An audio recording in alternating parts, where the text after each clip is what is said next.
એ સતત આપ દરેક પાસે મોબાઈલ છે, દરેકને ઘરે ટીવી છે, દરેક આપણે છાપા વાંચો એટલે જનરલી તમારી બધી બાબતોથી તમે વાકેફ છો.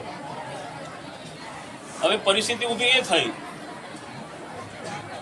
કે ક્ષત્રિય સમાજ પાસે તાકાત મોટી છે. ક્ષત્રિય સમાજ હજારો વર્ષથી આ દેશના મંદિરો માટે, ધર્મ માટે, સાધુ સંતો માટે, ગાયો માટે, પાળિયા માટે લડતો આવેલો છે. તો પરિસ્થિતિ ઊભી એ થઈ કે 8 અને 7 બાર માલિકને ખાતે હોય અને તમે ગીરો ખેતર રાખ્યું હોય, પૈસા આપે ત્યારે આપણે છૂટું મૂકી દેવું પડે. આપણે એમ કે ખેતર મારું છે, પણ 8 અને 7 બાર તમારી પાસે ન હોય તો માલિકાપણાનો હક આપણે ધરાવી શકીએ નહીં. એટલે પરિસ્થિતિ એ ઊભી થઈ કે છેલ્લા અત્યારે 76 વર્ષથી લોકો વડે ચાલતું રાજ લોકો ચલાવી રહ્યા. આપણા ભૂતકાળનો ઇતિહાસ આપણે ડોક્યુ કરતા નથી અને ફક્ત આપણે આર્થિક બાબતો અને શૈક્ષણિક બાબતોને જ પ્રાયોરિટી આપીએ. એટલે આપણા હાઈ લેવલના નેતા, દેશ લેવલના, રાજ્ય લેવલના નેતાઓ, તાલુકા લેવલના નેતાઓ, જિલ્લા લેવલના નેતાઓ, રાજવીઓ એ ભૂતકાળનો ભવ્ય ઇતિહાસ વાગોળતા નથી અને આમ જનતાને કાને મૂકતા નથી. એને કારણે ઘણા પ્રશ્નો આપણે હલ થયા. એટલે છેલ્લા 7-8 દિવસથી બધા માહિતી લઈ અને મેં બધું તૈયાર કર્યું. હવે મારે બીપીની તકલીફ છે, બીપીની ગોળી હું લઉં. હવે અત્યારે હનખડા ટીમ બી બધે મફતની ગોળી મળે એ હું લઉં તો મને એ ગોળી ફાવતી નથી. હું દરરોજની તમને ખુલ્લી વાત કરું દરબાર, 14 રૂપિયાની દરરોજની મારે એક ગોળી લેવી પડે. અને હું ઘરેથી આવ્યો તો અત્યારે તડકો સહન કરી શકતો નથી. અને મને ભાવનગરથી પણ ફોન આવ્યા હતા, રાજકોટથી પણ ફોન આવ્યા હતા, પણ હું મનથી હારી ગયો કે મારે બીપીનો પ્રોબ્લેમ છે અને અહીંયા અતિશય 42 ડિગ્રી તાપ પડે અને બીપી વધઘટ જોઈ તો મારે 3-4 કલાક નીકળવું પણ હું પણ મુસીબતમાં મુકાવું અને મારી હારે બધા વડીલો યુવાનો પણ મુસીબતમાં મુકાય. એટલે રાજકોટમાં આજે આપી શક્યો નથી. હવે ગઈકાલે મેં ગોતા રાજકોટ સેવા ભવન છે અહીંયા વાત કરી મનીષ સરવી હારે. દેખો તમે મને 90 સંકલન સમિતિના જે માણસો છે એની મને કે યાદી આપો. તો મને મારો ભાઈ એ રીતે નહીં થઈ કે તમારે રૂબરૂ મુલાકાતે આવવું પડશે. અને રૂબરૂ મુલાકાત લ્યો તો 90 સંકલન સમિતિના જે આગેવાનો છે એની હું તમને યાદી આપું. અને હું એને ટપાલો બધાને લખવાનો છું. 5-8 જણાએ મારે રૂબરૂ પર વાત થઈ. અને ગઈકાલે પણ ભાવનગરમાં મોટો ઝઘડો છે, તળાજે પણ ઝઘડો છે, ભાવનગર મોટો ઝઘડો છે. તમે બધા ટીવી પર જોતા હો. એને માટે મેં બધું જે તૈયાર કર્યું તે આપણી સમક્ષ મૂકું. અને આ ગુજરાતભરના બધા રાજવીઓ છે, ગુજરાતભરના કોંગ્રેસ ભાજપ આપણે પડવા નથી, પણ આપણા સન્માન વડીલો છે, નેતાઓ છે. ભાજપ કોંગ્રેસ આપણે પડવા નહીં માગતા, પણ સન્માન જે ગુજરાતના ક્ષત્રિય સમાજ આગળ કોઈ પણ પાર્ટીમાં હોય એને આપણે ધ્યાને મૂકવા માંગીએ, રાજવીઓને ધ્યાને મૂકવા માંગીએ, આપણે બધાને ધ્યાને મૂકવા માંગીએ. આ વસ્તુ મેં તૈયાર કરીને આપણી સમક્ષ મૂકું. અને હું પછી ત્યાં 90 સંકલન સમિતિમાં હું આવતીકાલે અમદાવાદ જવાનો છું, ત્યાં બધે મૂકવાનો છું. બાલુબા ગોહિલ પ્રમુખ, રાજપૂત ક્ષત્રિય સમાજ સાળવા જોઈ, ઉના, ગઢડા, કોડીના, ખાબા અને જાફરા trustee Shri Mokharaji Gohil charitable trust, આ ડોને પડતું ને ખદરપર, તાલુકો તળાજા, જિલ્લો ભાવનગર. તારીખ પ્રતિસિંહ માનની ક્ષત્રિય સમાજના વડીલો, યુવાનો, માતા અને બહેનો નમસ્કાર. નીચેના મુદ્દાઓ વાંચી વિચારીને આત્મસાત કરીને તમે કુટુંબીજનો સમાજને વાંચાવો, વાત કરો. આપણા લક્ષ્યાંક સિદ્ધ કરવા માટે સંગઠન લોકશાહીના નીતિ નિયમો પ્રમાણે સંઘર્ષ કરીને ધ્યેય પ્રાપ્ત કરવા માટે સર્વે કટિબદ્ધ થઈને તેવી દરેકને પ્રાર્થના. પહેલો મુદ્દો, સતયુગ, ત્રેતા, દ્વાપર અને કળિયુગ પ્રથમથી ક્ષત્રિયો આ દેશમાં શાસન કરતા આવેલા છે. મનુરાજા, પૃથુરાજાએ રાજ્ય વ્યવસ્થા ગોઠવેલી હતી તે પ્રમાણે પરંપરા ચાલતી હતી અને ચાલતી આવેલી હતી. બીજો મુદ્દો, મહાભારતની અવધ પછી યુધિષ્ઠિર રાજા બન્યા 588 વર્ષ પહેલા. પૃથ્વીરાજ ચૌહાણ ઈસવીસન 1992માં હાર્યા, વીરગતિ પામ્યા. ત્યારથી મુસ્લિમ રાજ્ય થયેલ છે. શ્રાવણ સુદ 5મને ગુરુવારે તુર્કો, પઠાણો, મોગલો અને અંગ્રેજોએ ભારત ઉપર શાસન કર્યું. 755 વર્ષ કરેલ છે. 76 વર્ષથી લોકો વડે ચાલતું રાજ ચાલે છે. સૂર્યવંશ, ચંદ્રવંશ, અગ્નિવંશ અને ઋષિવંશ હતા. 36 ક્ષત્રિય હતા. ચિત્તોડના રાજવી ખુમાણ સાથે 24 યુદ્ધ થયા હતા. ત્યારે 36% ક્ષત્રિયો લડવા ગયેલા ખુમાણના સામે ઉલ્લેખ છે 9મી સદીમાં. પૃથ્વીરાજ ચૌહાણ સાબુદ્દીન ગોરીને યોગણી યુદ્ધો થયા હતા. 7 વાર સાબુદ્દીન ગોરીને પકડેલ ઘોડા હાથી નજરાણા લઈને જવા દીધો. કારણદેવ ચૌહાણે પકડી રજૂ કરેલ. એટલે સાબુદ્દીન ગોરીને 7 વખત આપણે પકડ્યો, 7 વખત આપણે જવા દીધો. 17 યુદ્ધો થયા. સંવત 1522માં 190% ક્ષત્રિયો છે. અંદાજે અત્યારે 143% ભારતમાં ક્ષત્રિયો છે. સંવત 1512માં 190% ક્ષત્રિયો હતા. ઉપશાખા મારફત અત્યારે 143% ભારતમાં ક્ષત્રિયો રહી છે. બ્રહ્માની 8મી પે સમજવા જેવું છે. બ્રહ્માની 8મી પે અયાતિ થયા. અયાતિને 5 ભાઈઓ હતા. તેમના સગાભાઈ સહયતિ હતા. તેના પુત્ર અહિત, તેમના પુત્ર આહિર. યાદુ આહિરો જાદુઓ ભારતમાં ચંદ્રવંશી ક્ષત્રિયો છે તે અત્યારે અમુક ક્ષત્રિયો છે તેમ સ્વીકારતા નથી. તેની વસ્તી 9% છે. ક્ષત્રિયો કાયદેસર છે તેમની વસ્તી 9% છે.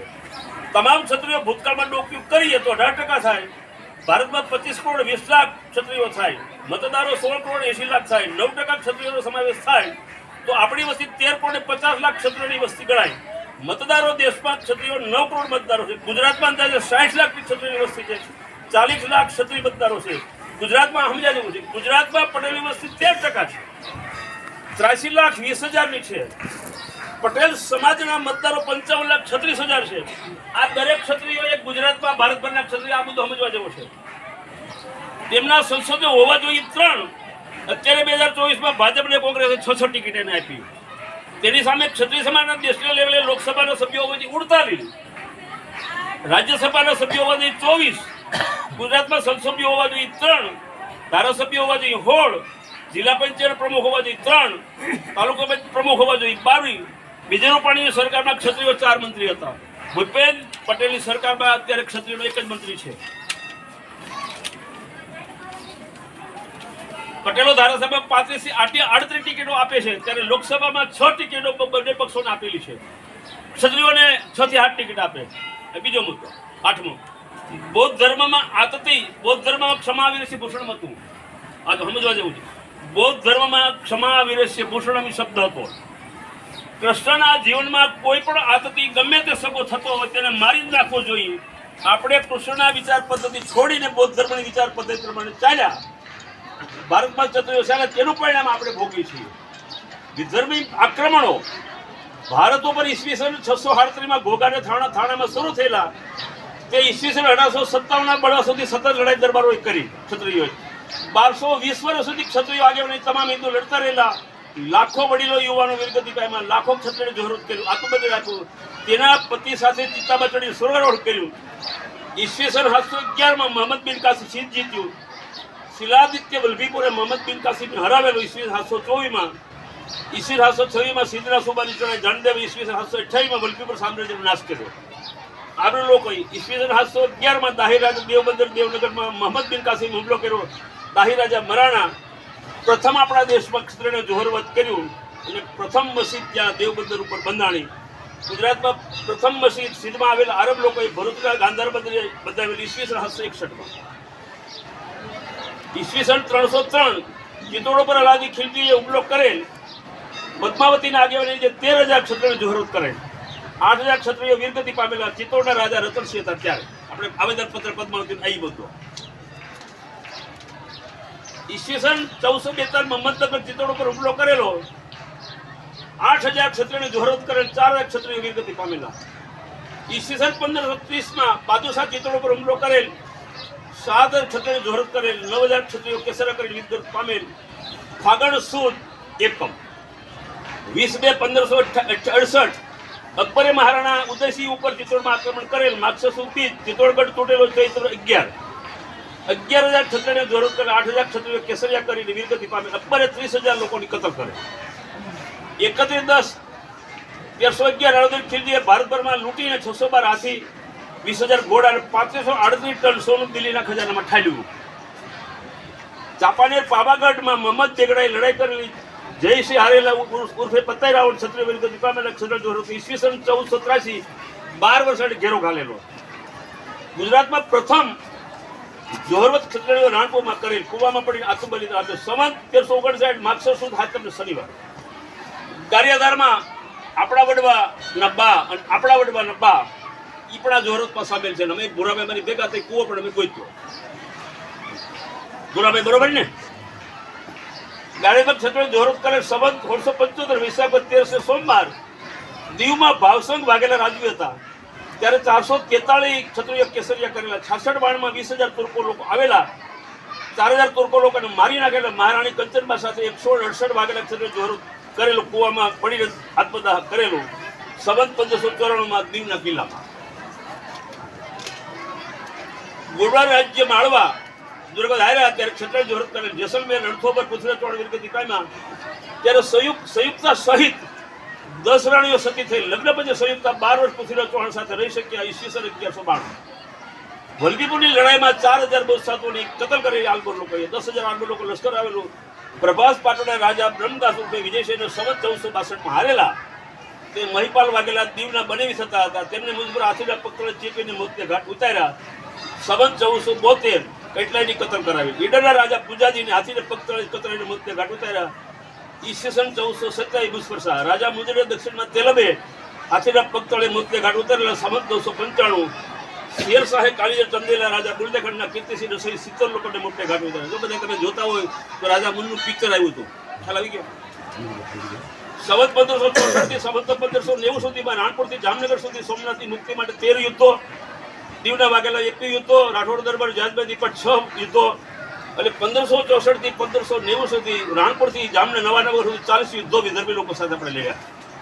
મોહમ્મદ ગિજરીએ ઈસવીસન 1034માં કાશી વારાણસીમાં મંદિરો તોડી લૂંટ કરેલી.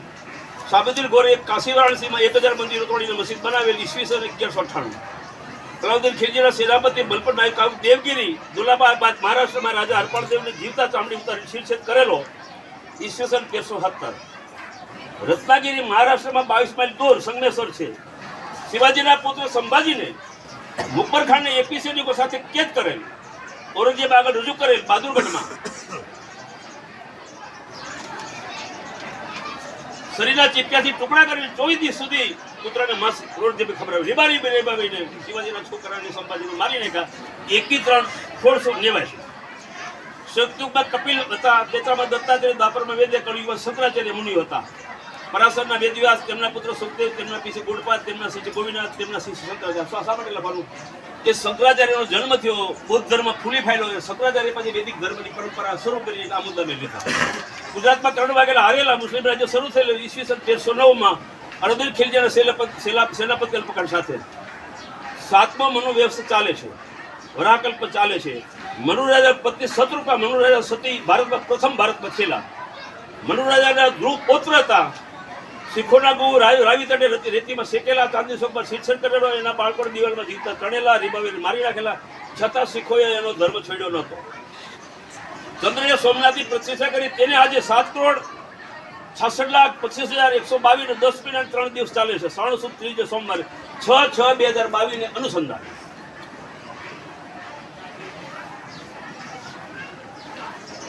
હિસાબે ચંદ્ર 10મા ત્રેતાયુગમાં જન્મેલા. દત્તાત્રેય દુર્વાસા અંદાજે રાજાશાહીની વ્યવસ્થા ભારતમાં વૈદિક શાસ્ત્રો પ્રમાણે 8,66,00,000 વર્ષોથી ચાલે છે.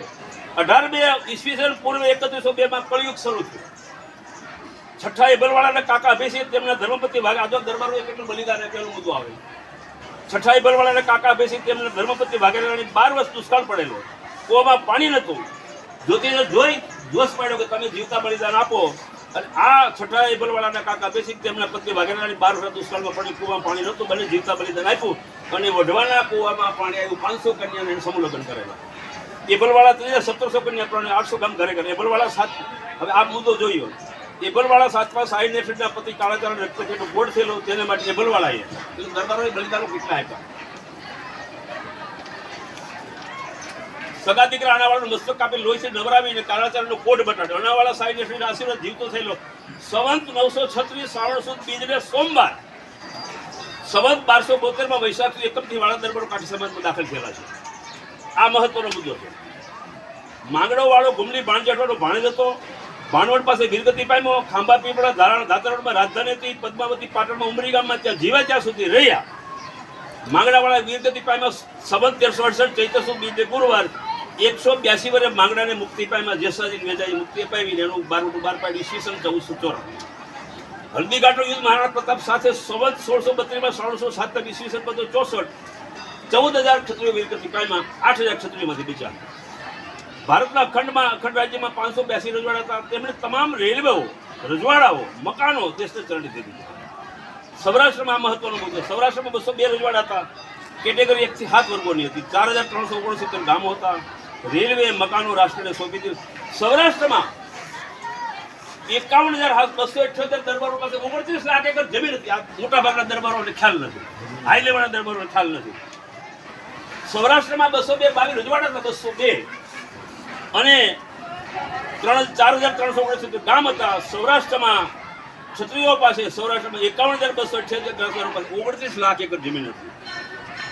7.5 લાખ એકર જમીન રાજદારો પાસે રહેવા દીધી અને 2.5 લાખ એકર જમીન આપણે ગણોત્તર આપી દીધી.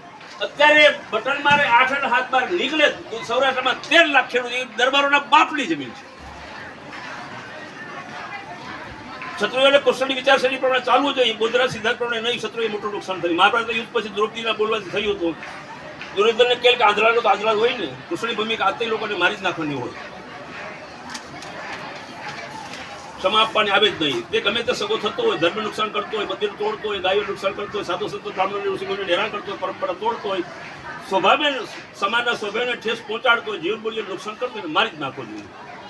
વિશ્વપિતા ધર્મના જાણકાર હતા. તેમની વફાદારી હસ્તિનાપુરની ગાદી હતી. પાંડવોનું રાજ્ય હક તે દેતા ન હતા. લાખાગૃહમાં બાળી નાખવાનું ગોઠવેલું, ઝેર આપેલું, જુગારામણી 13 વર્ષ વનવાસમાં ધકેલી દીધા. હરિસભામાં દ્રૌપદીનું ચીરહરણ કરેલું, તે પણ વિશ્વપિતા મુખપેક્ષ થઈને બેઠી રહ્યા. જીવન મૂલ્ય નીતિની મેં કુલિક પરંપરા મૂકીને કૌરવ જીવતા હતા, છતાં લાચાર થઈને દ્રોણાચાર્ય કૃપાચાર્ય વિશ્વપિતા લાચાર થઈને જીવન જીવતા હતા, સહન કરતા હતા. કૃષ્ણ ભગવાને શિખંડીને વચ્ચે રાખીને અર્જુનના દાદા હતા, વિશ્વપિતાને છતાં મરાવી નાખ્યા. દ્રોણાચાર્ય અર્જુનના ગુરુ હતા, તે પણ મરાવી નાખ્યા. કૃપાચાર્યને પણ મરાવી નાખ્યા. કર્ણ પાંડવોનો મોટો ભાઈ હતો, તે કૃષ્ણને ખબર હતી, છતાં પણ રસ્તું પૈડું કાઢવા ગયું અને ભગવાનના આદેશથી અર્જુને તેને મારી નાખ્યો. દુર્યોધને ભીમે મારી નાખ્યો અને લોહીનો ખભો ભરીને દ્રૌપદીના લોહીથી વાળ ભીંજવે છે. ત્યારે કૃષ્ણ ભગવાન કહે છે કે દ્રૌપદીના ચીરહરણ કર્યું, તમને 13 વર્ષ વનવાસમાં ધકેલી દીધા, લાખાગૃહમાં બાળી નાખ્યા, ઝેર આપીને તમને મારી નાખવા હતા, તમારું રાજ હતું છતાં સોંપતા નતા. અભિમન્યુને નીતિને મૂકીને મારી નાખ્યો. ત્યારે નીતિ નિયમો ક્યાં ગયા હતા? કૃષ્ણ ભગવાન એમ કહે છે. દુર્યોધનનો પુત્ર લક્ષ્મણ બળભદ્રનો જમાઈ હતો. બળભદ્ર અને કૃષ્ણ દુર્યોધનના વેવાય હતા. તેને તળાવમાંથી કાઢીને ભીમને કહીને ગદ્દામાં સાસુ ભાંગીને મારી નાખેલો. જયદ્રથ કૌરવનો બનેવી હતો. દુર્યોધનની બેન દુશાલાનો પતિ હતો. અર્જુનનો પણ બનેવી હતો, છતાં પણ એને અભિમન્યુ નીતિ નિયમો નેવે મૂકીને જય મારી નાખ્યો. એને પણ ભગવાને જયદ્રથ મરી નાખ્યો. આપણે 1220 વર્ષથી સતત લડ્યા છીએ. જતું કર્યું, ક્ષમા આપીને આપણે કૃષ્ણની પદ્ધતિ ચાલવાની જરૂર હતી. કૃષ્ણની પદ્ધતિ ચાલ્યા નહીં, એમને કારણે ક્ષત્રિયોને ભારત દેશને મોટું નુકસાન થયું. હવે સાંભળજો, દરેક પ્રજાના ઇતિહાસમાં 3 અવસ્થા હોય. પ્રથમ વિજય, વિજયના પ્રમાણે ઘમંડ અને અન્યાય, તેના પ્રમાણે અધપતન અને વિનાશ આવે છે. શાંતિ શાણા મોટું સપનું છે. સંગઠન દ્વારા લોકશાહી ઢબે તમામ પ્રશ્નો માટે, હક માટે, અધિકારો માટે સંઘર્ષ કરવી તે માનવીનો ઇતિહાસ રચે છે. અસમાનતા અને અન્યાય પારા ઉપર કોઈ પણ સ્થિર અને સંગીન સમાજ રચી ન શકાય. ભારતના દેશમાં ક્ષત્રિયોની તમામ બલિદાનો અને સંઘર્ષને કારણે વૈદિક સંસ્કૃતિ સનાતન ધર્મ ટેકો છે. ક્ષત્રિયોને બાદ કરું તો 0 થઈ ગયા. 4 શંકરાચાર્ય, 5 આચાર્ય, 13 અખાડા, 10 નામી સાધુ સંતો, 52 મઢીઓ તે ટકેલ છે તે ક્ષત્રિયોના બલિદાનને કારણે. હવે આ ચાણક્ય કહે છે, ઓ રાજા, તારી ઉદાસીનતા દૂર કર, તારા પોતાના દુશ્મનને બાળીને ભસ્મ કરી દેનાર તે જ પ્રકટા એક સાધુ પુરુષો જ પોતાના મનમાં કશી ઈચ્છા ન હોવાથી પ્રેમ દ્વારા પોતાના દુશ્મનો ઉપર વિજય કરે. એ કોઈ રાજાની રીત નથી. જો વીરતા કૃષ્ણ થઈને ડાયરેક્ટ નેતાગીરી દ્વારા ઘરની એ વ્યવસ્થાને આપણે છોડી નહીં દઈએ, ઘરની વ્યવસ્થિત નહીં કરીએ, સામૂહિક જવાબદારીનો સ્વીકાર નહીં કરીએ તો વ્યવસ્થા ઘરી કરી છે. અને કદાચ હિત ધરાવતા જૂથો કે પક્ષોનો સાથ મેળવીને બહુતકાસી લોકો પરિસ્થિતિનો ગેરલાભ ઉઠાવશે. માનવીના 5000 વર્ષના નોંધાયેલ ઇતિહાસમાં 15000 યુદ્ધો થયા. યુદ્ધ એક રીતે માનવીના વ્યવહારમાં અનિવાર્ય છે. શાંતિ એ શાણા માણસોનું સપનું છે. યુદ્ધ માનવીનો ઇતિહાસ છે.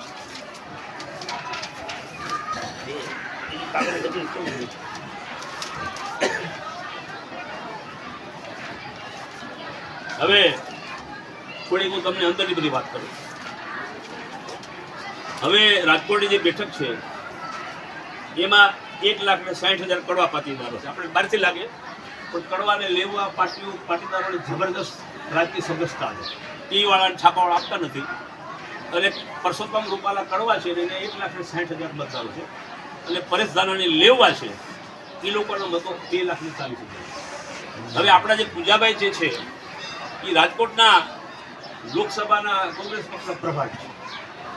એટલે 7-8 દી પહેલા મેં પૂજાભાઈને વાત કરી કે કોઈ પણ ભોગે અમારે ક્ષત્રિયોને વિરોધ કરવો તો વિકલ્પ શું? હવે વિકલ્પ ન હોય તો સામે પરિણામ નહીં. એટલે તમે કોઈ પણ ભોગે પરેશ ધાનાણીનું ગોઠવો અને આ કરો. તો મને પૂજાભાઈ કીધું તમે શક્તિસિંહ દવા કરો. એટલે શક્તિસિંહ વડોદરા હતા, 6-7 દિવસ પહેલાં મેં શક્તિસિંહને વાત કરી કે ભાઈ અત્યારે આપણે ક્ષત્રિયોની મોટી લડાઈ આવે અને આ લોકો છે ને 700 ખેડૂત મરી ગયા એ 1.5 વર્ષ આંદોલન કર્યું તોય આ લોકોનું પેટનું પાણી હેલ્યું નથી. એટલે તમે દરબારો ગમે એટલી માથા કરશો પરસોત્તમ રૂપાલાનું ફોર્મ ખેંચશે નહીં, પરિણામ કંઈ આવવાનું નથી. એટલે લડાઈ લાંબી ચાલવાની છે. તો વિકલ્પ તરીકે લેવા પટેલ એમાંય પરેશ ધાનાણી 2002માં પરસોત્તમ રૂપાલા અને પરેશ ધાનાણી એમની ભરાવેલી છે. એટલે પરેશ ધાનાણી પણ આપણે પટેલ સમાજનો મોટો આગેવાન વિરોધ પક્ષો નેતા હતા મોટો માને છે. તો ગોઠવો તો શક્તિ સાહેબ મને કીધું હાલો, અને પરેશ ધાનાણી મને કે ના પાડે મારે લડવું નથી. મેં કીધું વિકલ્પ શું મને સમજાવો. પરસોત્તમ રૂપાલા અમે કોઈ પણ તમે મૂકી દેવું ગમે તે નથી, વિકલ્પ નથી તો મતોનું વિભાજન નહીં થાય. એટલે લેવાના મતો અને કડવાના મતોનું જે વિભાજન થાય તો દરબારોના મતો, માલધારીઓના મતો, મુસ્લિમ મતો, બીજી જ્ઞાતિના કોઈ પણ મતો આપણને પ્રાપ્ત થાય. તો મને કે બાલુભાઈ તમારી વાત હાચી, તમે શક્તિસિંહ કરી શક્તિસિંહ વાત કરી તમે કોઈ પણ ભોગો ગોઠવું અમે ચાવડા દે. તો એ લોકોએ અમે દરખાસ્ત કરી દીધી બધી ગોઠવણ આવે. તો માતાજીના આશીર્વાદથી અત્યારે રાજકોટમાં પરેશ ધાનાણીની ટિકિટ મળી ગઈ, તમને બધાની ખ્યાલ છે. હવે ગઈકાલે અહીંયા ભાઈ પરેશ ધાનાણી અહીંયા આશાપુરા મંદિરે ગયો અને બધા મેળા આ છે તે છે જમાવટ થઈ ગયું. હવે આ બધી બાબતો વિચારી અને માતાજી પાસે આપણે શ્રદ્ધા રાખી અને આપણને આપણું પરિણામ આપણું લક્ષિત થાય એવા પ્રયત્નો આપણે કરીએ. માતાજી સોમનાથ દાદા, મુરલીધર દાદા, મોગરા દાદા, સોમનાથ દાદા બધા માતાજી આપણને આશીર્વાદ આવે એવી આપણે પ્રાર્થના કરીએ. હવે આમાં શું છે કે મેં તમને વાત કરી સતત આપણે 20 દિવસથી પરસોત્તમ ટિકિટ હટાવી ગયો, પરસોત્તમ ટિકિટ રૂપાલા ટિકિટ હટાવી ગયો, પરસોત્તમ ટિકિટ હટાવી ગયો. એક ક્ષત્રિયોની લડાઈનું પરિણામ નહીં. આજે વિજય રૂપાણીનું આખું મિનિસ્ટર લોકો હટાવી દેતા હોય, મોહન ખટ્ટરનું આખું પ્રધાનમંત્રી લોકો હટાવી દેતા હોય, પરસોત્તમ રૂપાલા હટાવી દેતા. તો ક્ષત્રિયોને પરસોત્તમ રૂપાલાની ચૂંટણી, લોકસભાની ચૂંટણી પૂરતો પ્રશ્ન નથી. મેં તમને વાત કરી કે આ પટેલોએ સતત 2 વર્ષ લડાઈ કરી અને એના મુખ્યમંત્રી ભૂપેન્દ્ર પટેલને બેઠાવી. હવે આજે મેં તમને વાત કરી પટેલની વસ્તી 13% છે, એટલે ધારાસભાની ટિકિટ મળે 3, સંસદની ટિકિટ 3 મળે. કારણ કોંગ્રેસ પક્ષ ભાજપે 6 સંસદની ટિકિટ આપણને 1 પણ આપી દીધી. તો એના ધારાસભ્ય 23 જગ્યાએ 8 ટિકિટ. એટલે આ તમારે તમારા હક્કો માટે લડાઈ કરવી માટે તો સતત આ તમામ ક્ષત્રિય સમાજની લડાઈ આપણે આપવી પડશે. પરસોત્તમ રૂપાલા જીતી ગયો, હારી ગયો, બેઠી ગઈ છે, પ્રશ્ન પતવાનો નથી. અને પછી આપણે આ બધું મેદાન છોડી દઈએ તો કેતીથી કેતો થતો. હવે અત્યારે પણ એ લોકો ફૂલાવે કે દરબારો ધર્મ માટે મર્યા, દરબારો વીરગતિ કરી, પૂછડું કર્યું, રોકડો કર્યો. તમને વડીલોને કહેવા માંગુ કે સોમનાથ મંદિરમાં, અયોધ્યાના મંદિરમાં, ગોકુળ મંદિરમાં 12 આક્રમણમાં એ લોકોની જે ખાંભી હોય બારોટ પાસે આપણને દેખાડે.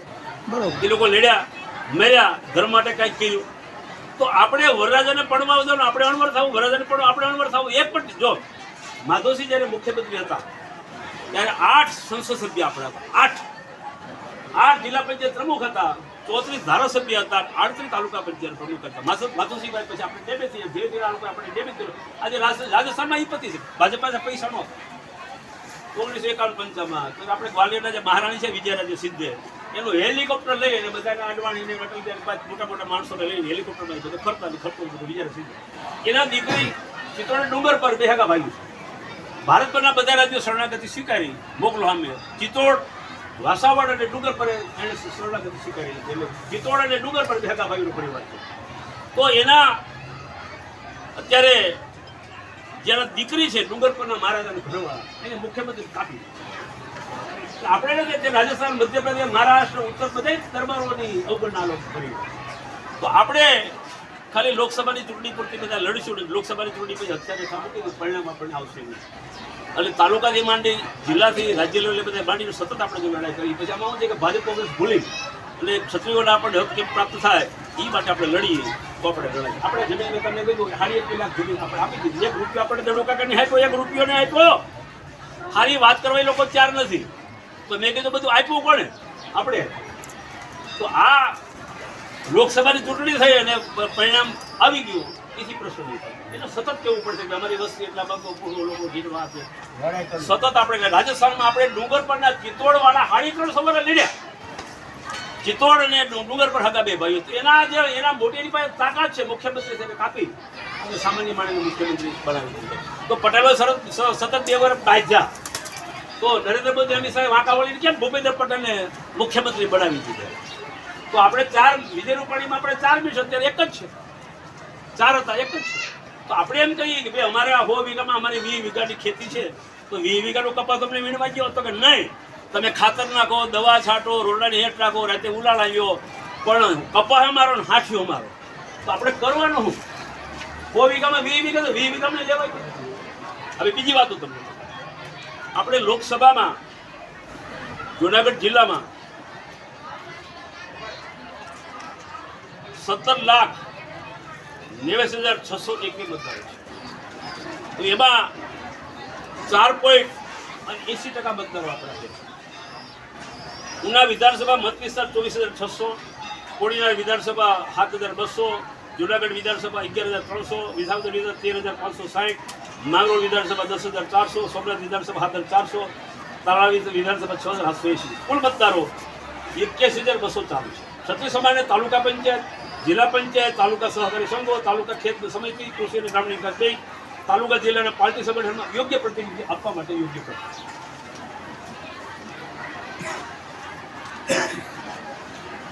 હવે બીજી વાત, આપણે ઉનામાં લઈએ, ભારત પરના ગામડામાં દરબાર લઈએ, તો સમાજની કોઈ પણ વાત હોય તો સમાજની સાથે આપણે ચાલવું પડે. સમાજને છોડીને આપણે કાંઈ કરી નહીં શકીએ. મને ઘણા ફોન આવે, હું કરું. એટલે સમાજ જે નિર્ણય કરે આપણો જનરલી ગુજરાતભરના દરબારો અને સમાજ જે આપણને આદેશ આપે એ પ્રમાણે આપણે ચાલવું પડશે. વ્યક્તિગત આપણે ચાલી શકશું અને હજી આવશે, ચૂંટણી આવશે, બીજું આવશે, ત્રીજું આવશે, બધા પ્રશ્નો થશે. પણ ક્ષત્રિય સમાજનો જે હાઈકમાન્ડ ગુજરાતનો એ આપણને કાલે મને એમ કહેતા હતા કે આપણે રસ્તા રોકડ આંદોલન કરવું પડશે. રસ્તા રોકડ આંદોલન કરવું એ પણ આપણે પાવવું પડશે. પછી એમ કહે કે ભાઈ તમારી જે મિટિંગમાં પ્રચારમાં નહીં જવું એ પણ આપણે સ્વીકારવું પડશે. એટલે આમાં આપણે વ્યક્તિગત આપણા પ્રશ્નો નહીં આવે, સમાજ લેવલે અને સમાજના જે આદેશો એ પણ આપણે દરેક પ્રકારની ચાલુ પડશે. અને આપણે આપણી રીતે ચાલશે એ કોઈ સંજોગોમાં નહીં ચાલે. બરાબર? એટલે આપણે આપણી સમગ્રની વાત મૂકી અને આ બધી ચર્ચા થઈ તો માતાજી આપણને સમૃદ્ધિ આપે. અને દરબારોએ જે આંદોલન ચાલ્યું, દરબારો ભેદ પ્રાપ્ત કરવા માટે જે લડત હતી એ લડતમાં ગુજરાતભરના ક્ષત્રિય સમાજ સફળ થાય એવા સોમનાથ દાદા, માતાજી, ચામુંડા, આશાપુરા, ખોડિયાર આપણે આશીર્વાદ, સોમનાથ, મુરલીધર, મોકળાદાસ, હબીબી દાદા આપણે આદેશ આપે એ પ્રમાણે આપણે ચાલીએ. બીજી વાત હું તમને કહું કે કૃષ્ણકુમાર મહારાજાએ 15/1/1948 પહેલું ગાંધીજીના જોડીમાં ભાવનગરનું સામ્રાજ્ય.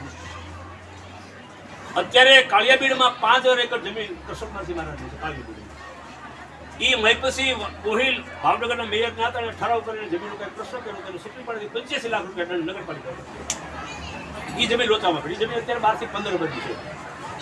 પછી જ્યાં બસ સ્ટેશનમાં બોર્ડ મૂક્યો ત્યાગ મૂર્તિ કૃષ્ણકુમારસિંહ મહારાજ. આપણને બોકડાધામ જમીન આપી, કૃષ્ણ યુનિવર્સિટી આપી, કૃષ્ણકુમાર માર્કેટમાં નામ લખી દીધા. એ વીરભદ્રની જમીન 4500 વીઘા મીઠાપુર ગામની છે. આપણા માનનીય મુખ્યમંત્રી અત્યારના વડાપ્રધાન એની હસ્તક સી સરકારમાં દાખલ કરી દીધી. અત્યારે મીઠાપુરની જમીન હાઈકોર્ટ મુખ્ય છે. અંદરની વાત કરે બરાબર, આવી પરિસ્થિતિ છે. તો અત્યારે ભાવનગર મહારાજા પણ મુશ્કેલીમાં છે. શત્રુસલ જે આજે ટેકો આપ્યો કાલે પછી એના પણ મોટા પ્રશ્નો છે. પછી આપણે અહીંયા જે રાજકોટ છે માધોસ એના પણ જમીન અત્યારે પ્રશ્નો મોટા છે.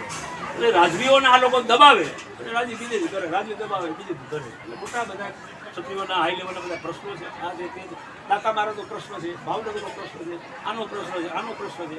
આજે તમે બધા બગડાણા જાઓ, નીલમબાગના હરાજી થયેલા બગડાણા દરવાજા છે અને રાજકોટ મહારાજાની જમીન 1,18,00,000ની જાહેર વેચી 15 બરોડ છે. અત્યારે તમે બગડાણા જાઓ ને એ નીલમબાગના બાયણા છે. તો આપણે બધું હોપી દેવાનું, પહેલાં આપણે હોપી દીધું, આપણું કાંઈ નહીં કરવાનું, એ કાંઈ નથી ચાલે. એટલે હવે તમને બધાને હાથ જોડી વિનંતી કરું કે આપણા હાઈકમાન્ડ આદેશ આપશે એ પ્રમાણે આપણે ચાલુ પડશે. વ્યક્તિગત આપણે કોઈ તાલુકા લેવલે અલગ અલગ આપણે નિર્ણય નહીં કરીએ. વડીલો યુવાનોને નમઃ પાર્વતી પતે હર.